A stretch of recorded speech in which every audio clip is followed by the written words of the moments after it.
नमस्कार या रेसिपीमध्ये तुमचं सगळ्यांचं खूप खूप स्वागत आहे। तर चला आज आपण जेवणाची लज्जतदार अजून वाढण कशी त्या पद्धतीने आपण कैरीचे छानपैकी आपण झटपट होणारं लोणचं बघणार आहे। तर चला ते कशा पद्धतीने बनायचं, काय काय साहित्य घ्यायचं ते बघूया आणि व्हिडिओला सुरुवात करूया। चला तर आपल्याला बनवायचं आहे कैरीचं लोणचं झटपट होणारं। त्याच्यासाठी काय साहित्य घेतलं ते बघूया। तर इथं मध्यम आकाराची कैरी घेतली, ती धुवून आणि स्वच्छ पुसून घेतली आणि इथं जिरे मोहरी, थोडीशी हळद, लाल तिखट, हिंग, मीठ। तर हे झाले सुके मसाले आणि लगेचच आपण आता इथं कैरीच्या छोट्या छोट्या खापा करून घेणार आहे।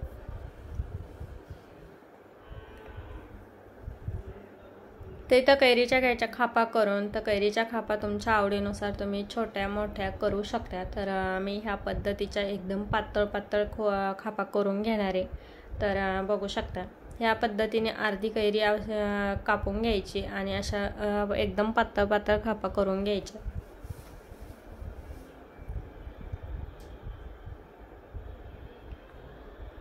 तर बघू शकता या पद्धतीने छान पातळ सर्वात आपण कैरीच्या खापा करून घेणार आहे। अगदी हे कैरीचं लोणचं झटपट तयार होणार आहे। तर बघू शकता जास्त वेळ सुद्धा लागत नाही, साहित्य सुद्धा जास्त लागत नाही, पण मेन म्हणजे खायला टेस्ट खूप सुंदर लागते याची।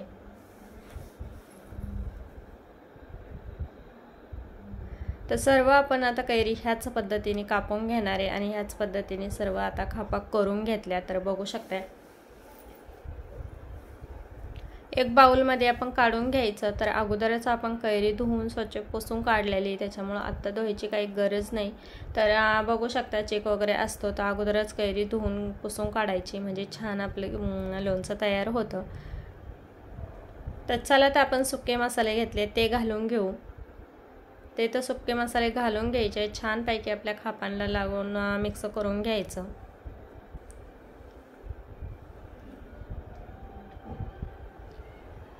चमच्याच्या साहाय्याने मस्तपैकी छान असं मिक्स करून घ्यायचं। तर बघू शकता ह्या पद्धतीने आणि 2-3 मिनिटं आपण आता याला साईडला ठेवणार आहे। तोपर्यंत आपण आता तडका पॅन घेतला छोटासा, आता तर आपण आता तडका देऊन घेणार आहे। तर एक पळी छोटीशी आपण तेल गरम करायला ठेवलं।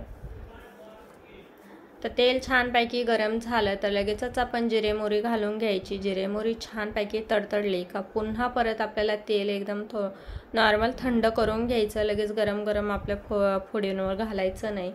तर बघू शकता ह्या पद्धतीने छानपैकी आपण पूर्ण तडका थंड करून घेतला, नंतर आपण फोडणी घालून घेतला। तर पुन्हा परत छानपैकी आपण मिक्स करून घेणार आहे। तर बघू शकता अगदी कमी वेळामध्ये आपलं लोणचं तयार होतं आणि अगदी हे 3 ते 4 दिवस आरामशीर टिकतं। तर बघू शकता छान मिक्स करून घ्यायचं।